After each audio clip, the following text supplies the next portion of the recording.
Ayan o, morning views mga kaibigan. Katatapos lang ng ulan.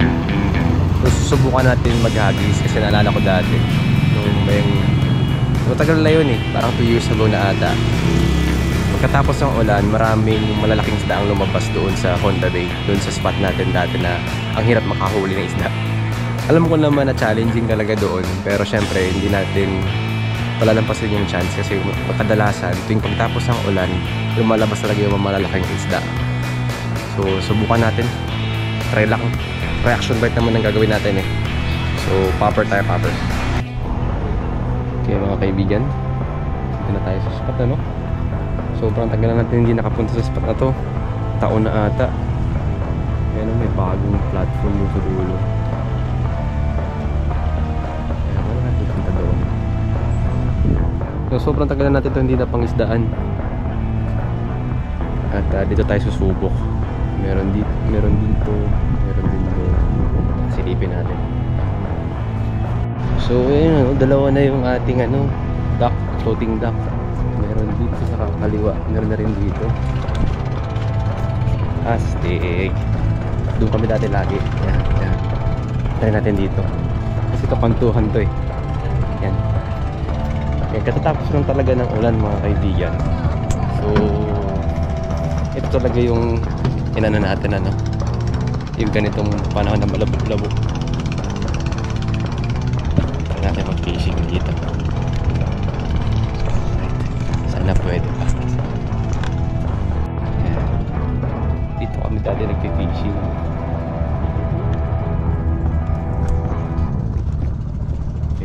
Very nice. Ito, hinahagisan din namin to. Meron din dyan malalaking isda dati. Very nice. Hey.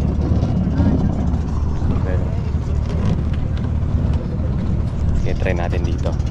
Tapos bye-bye natin pag doon. Ito, malalim na to Yan. Sakso to. Very nice. Dito tayo pwesto. Makakuli kaya tayo ng ganun. So yun, sabi ng mga locals mga kaibigan, nakarang araw may nahuli na dito parang hito na malaki, 4 kilos daw.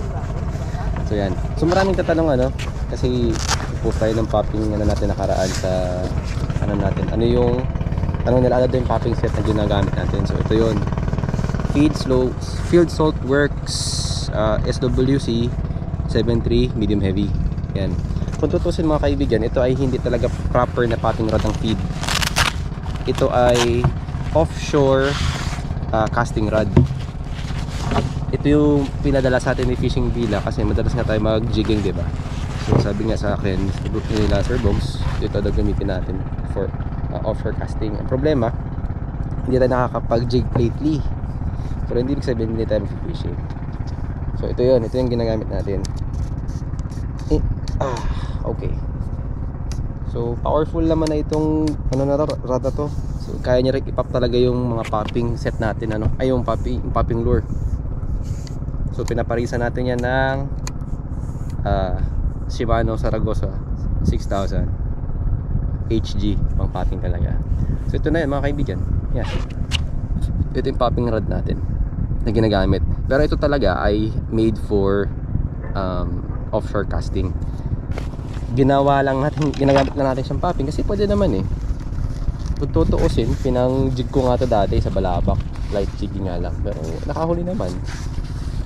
So yun may mga versatile kasing rod kagaya nitong feed na pwede mong gamitin sa iba't ibang uri ng fishing. So hindi ibig sabihin na except for jigging, kasi yung jigging talaga very specific yun pero ito kasi ito yung akma sa type of fishing na ginagawa natin. So ito yung reel naman natin Shimano Zaragoza 6000 HG SW. Yun. Ang nakaspool dito ay Villain tag 40 pounds at ang leader natin ay Villain din na hard fluoro 100% fluorocarbon. Villain din. Tabi pala. So ito yung popping set na ginagamit natin. Meron tayong rod at meron tayong reel syempre. na galing sa fishing villa. Yan. Yun.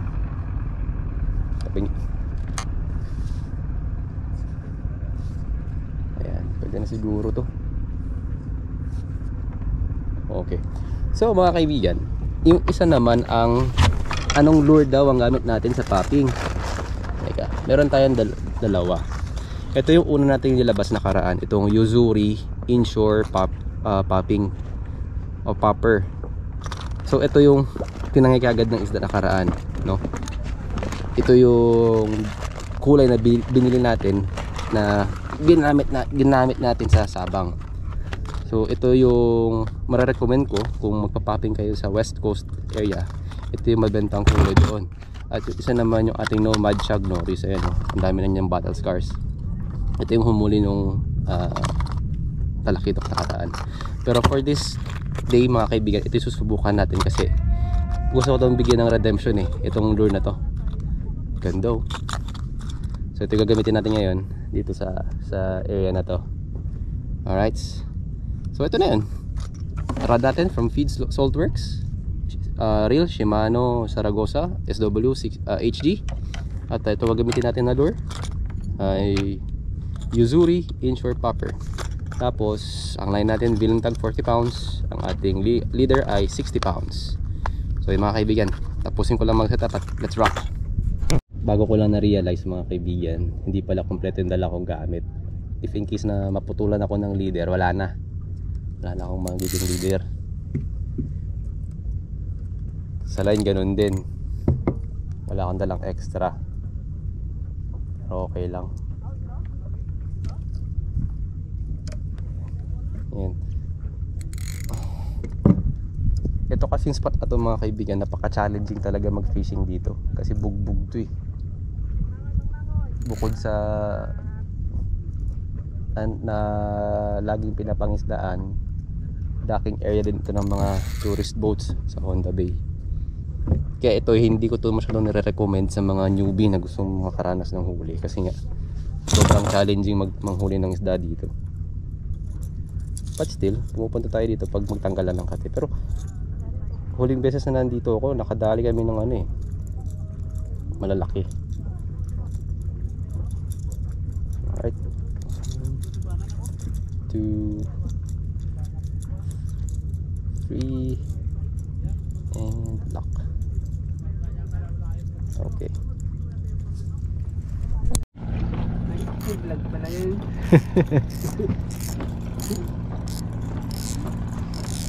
Dito na ang leader ko. Wala ka doon. Wala ka vlog ka rito sa headlight. Pwede na to. Panulog galit na. Ayan. Tatamaan kayo dyan. Dito kayo sa kabilang side. Oo. Ang layo na nabot.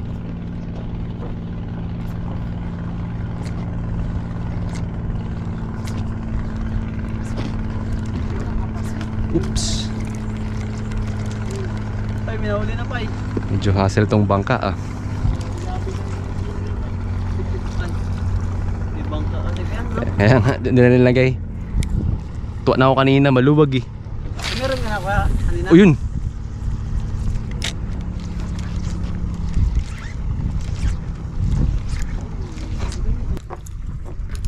May ano doon, may gumalaw-galaw Doon, sunan. sa unahan. Hey! Ayun. Marami sabit sa bangka. Ayan. Ayun na nga. Doon pinyantay.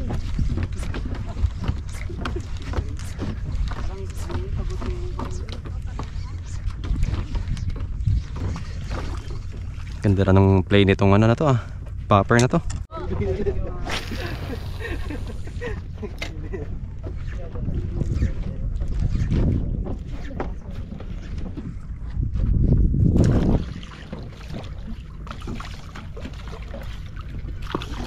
Diyan ka lang sunod na natin.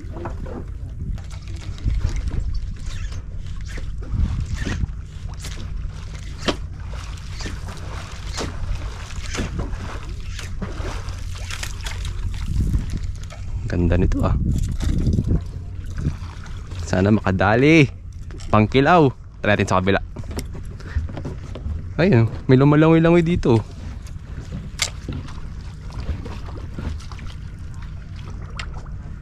Oh, mukhang maliit. Mukhang maliit na kitok. Excuse me. Kuya.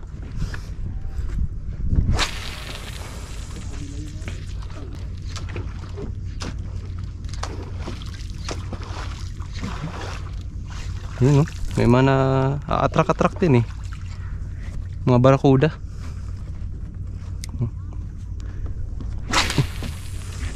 Ano yun? May naramdaman ako. Ayun na, mahabol. Doon, ibabaw sila. Tumama. Meron dito.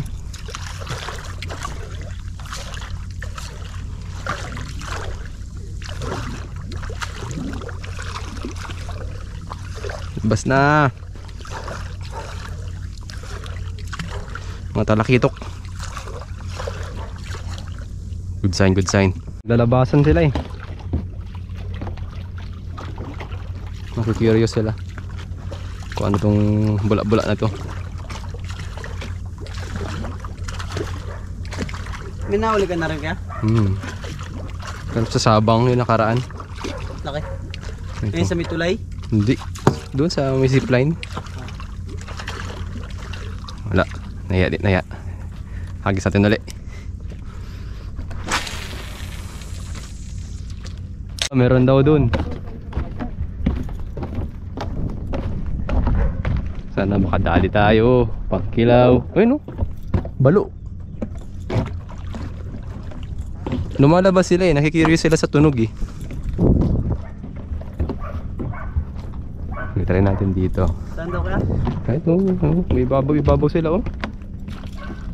Teka nga. Makabiglang si iba din eh. Ay, yun sila. May mga nakikita akong isda sa ibabaw. Grabe layo na. Dati hanggang doon lang. Oo nga. Ito bagong gawa ba to kaya? Bago to. Ngayon na nakapunta dito eh. Tagal namin na hindi na ito pinuntahan. Parang 2 taon nata.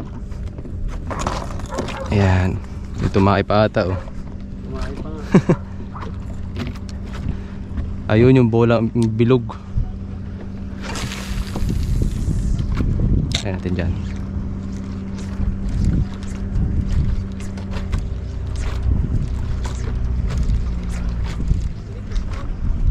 Ha?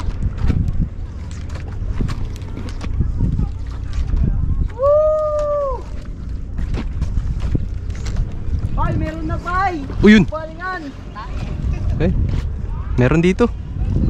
Positive. Meron. May humahabol. Yan, dyan ka.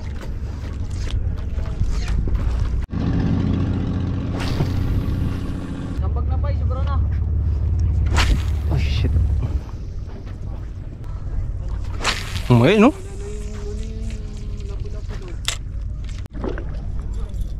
Ayun mga ibabaw eh. Positive to positive. Basta sa dumaan.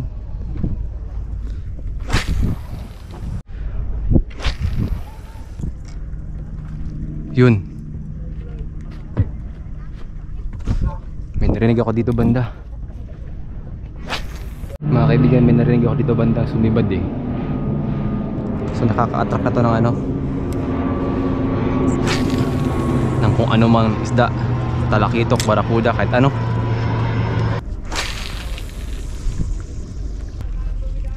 Yun. Nice. Konti pa. Lapit. May nakita na akong movement.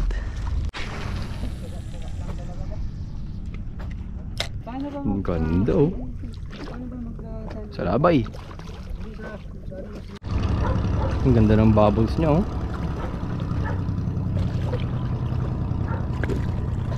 Nice. Ang ganda mag-iwan ng bubble trail.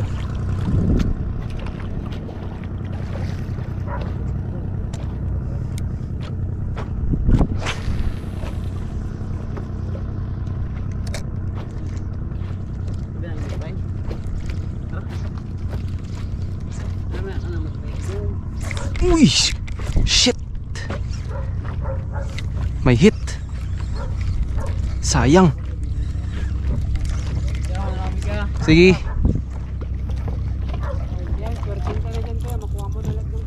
May kumgat na nga eh.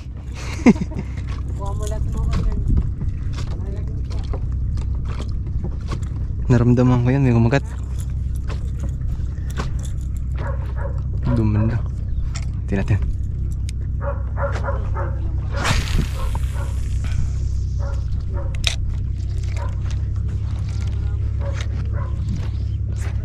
Yan.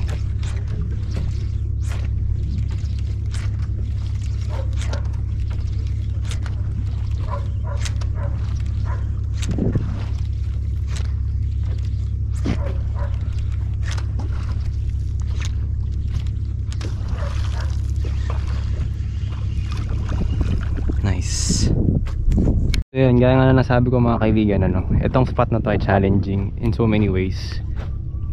Kasi maraming obstruction, may mga palagyang dumadaang bangka, so maingay, laging pinapangisdaan. Pero hindi sabihin wala ka mahuhuli, meron din. Hindi nga lang sing dalas kagaya nung sa mga gandang spot pa talaga.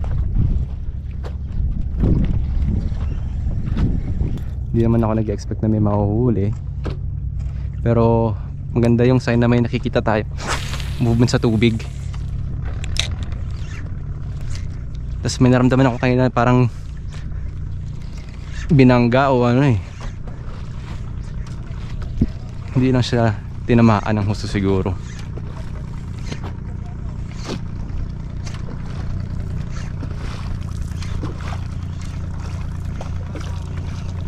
Yan. So kagaya ng fishing, huwag sumuko.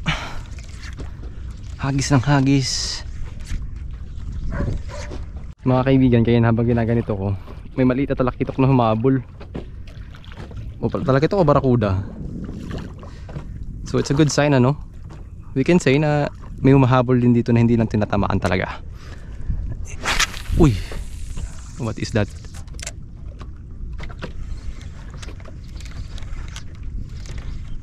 Come on. Come on. Ayun. May buhol. Shit. Isa rin pala sa essential na gamit na kailangan ay gloves. So ito nabili ko lang sa Daiso. 98 pesos. Bibili sana ako sa fishing villa ng gloves na pang talaga, pang fishing. Ang problema, hindi ko alam yung size ng kamay ko.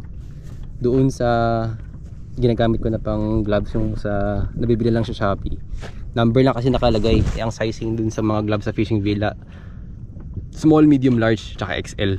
Hindi ko naman alam kung alin doon. But anyway, let's go back to fishing. Parang hindi na siya popper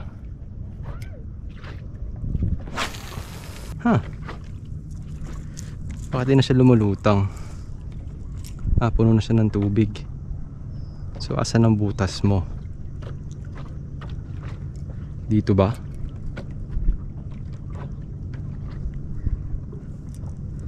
Nagkaroon siya ng tubig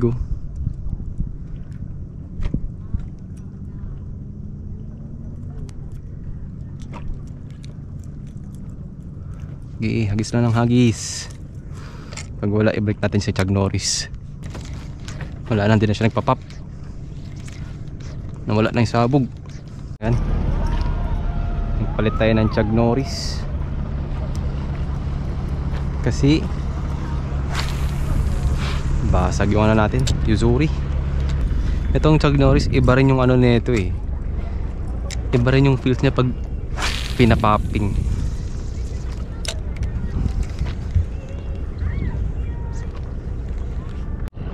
Ganitong oras minsan ito may mahabol parang ganyan na may humahabol.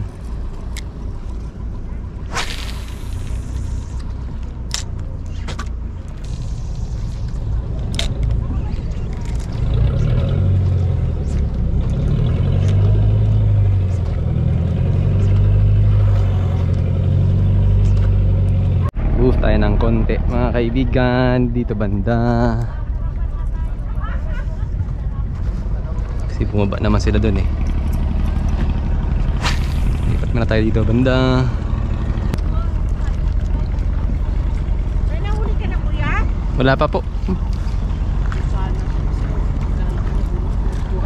Saan po? Doon? Bawal ata doon?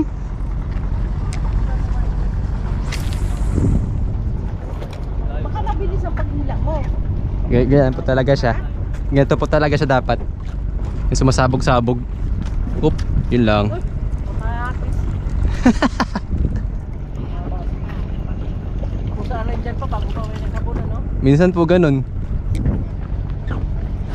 Parang hindi kasi kakit-kakit ang kanyang kulay.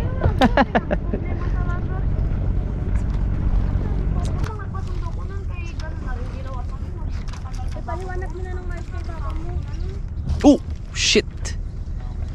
Sayang. Inangat ko kaagad, putik. Ang hirap ba yun eh, ano? Ang hirap yun, parang ako lang nakakaalam, ganun. Dito mga kaibigan. Kasi ito medyo mababaw-babaw ito eh.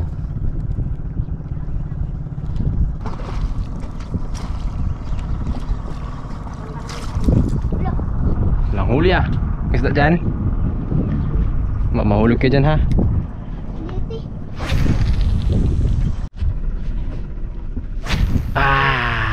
Pakalayo. Pagod. Ang pagod. Ay. Phew. Time na kayo sa sunod destination ng bituin niya. Check natin tong isa.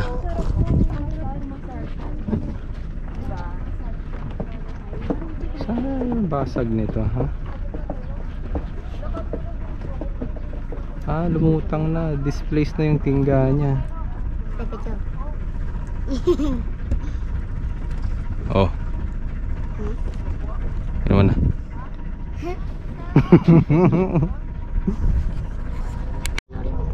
Siguro naka-apat na rin. Gano'n ka lalaki? Ganito. Saan ka na nga umawin? Balabak. Ay, siya. Sa Sabang. Layo din pala.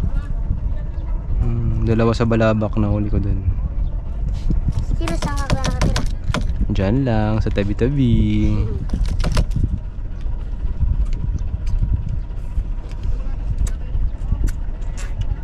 Dito lang siguro kinatakhan. Ganyan lang siya. Okay, last. Uwi na ako. Last 3. May pahabol pa yan oh. Dapat kaya doon, no? Saan? Doon. Meron ba doon? Nakita ka doon? Oh.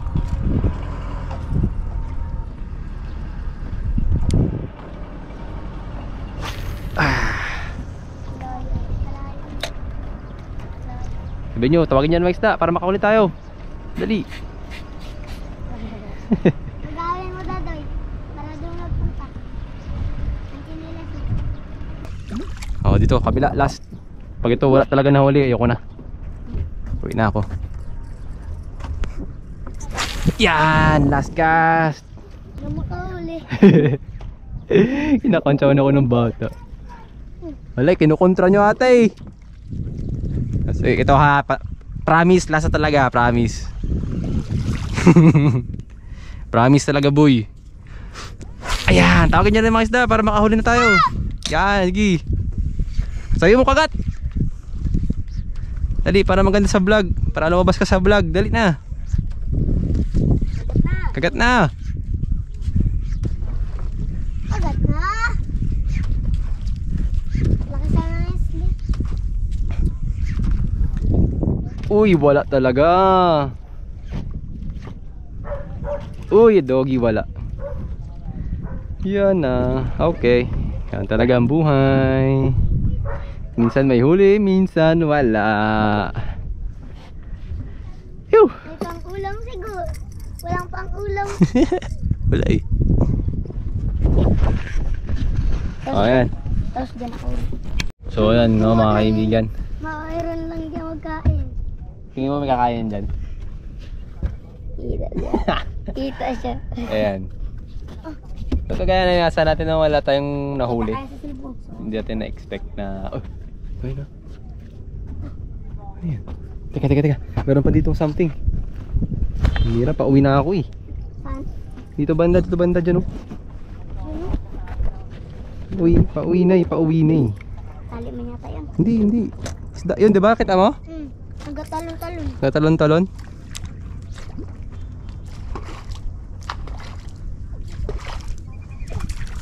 Hira, pauwi na nga. Nag-outro na eh. Nakasar na ako no. Parang nakasar na ako ng mga isda dito ah. Ganun lang yung tapon sa kalay.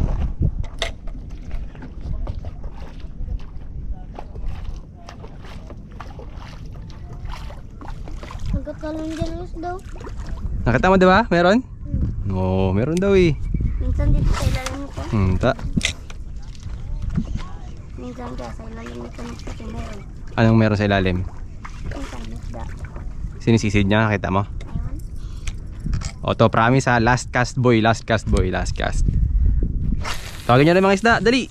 Kain! Ah, very good. Meron lang ako kain. Ayaw guys.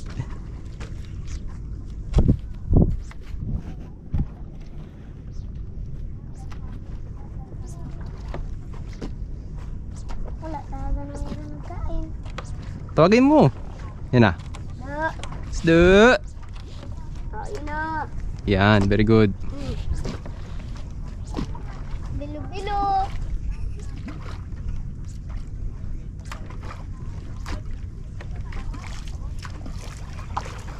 Ayan. Ano talaga? Ayun, totoo na nga to, no? Wala talaga tayong nahuli. So, na-expect natin. Totoo sin, may mga mahabol-habol kanina. Eto, naramdaman ko kanina may bumangga eh. Bago siya nabutas. Ayan. Yung hindi ko alam paano ito i-repair pa. Pero kailangan madrin muna yung tubig. Saan natin yung butas. Tapos tatakpan natin. Ayusin natin to, sayang to eh. And for the meantime, uwi muna tayo. Tuloy ang trabaho. Tingin ko tapos na rin yung nire-render ko. Say hi muna mga bata. Hi. Karan tayo mga cheerleader dito eh. Tama na, dito tayo. Ito mga kaibigan na ayusin natin. Sinagkaroon ko ng tubig sa loob. Plano ko butasin yung bandang ilalim dito. So may bandang hook sa puwet. Tapos didrain yung tubig. Tapos tatakpan ulit. Tapos palibutan ng super glue siguro. Yung mga lining na, pati yung mga joints. Kasi baka doon pumapasok yung tubig. Sayang to, ang ganda nito eh. Mas pa naman. So yun yung plano natin. Alright.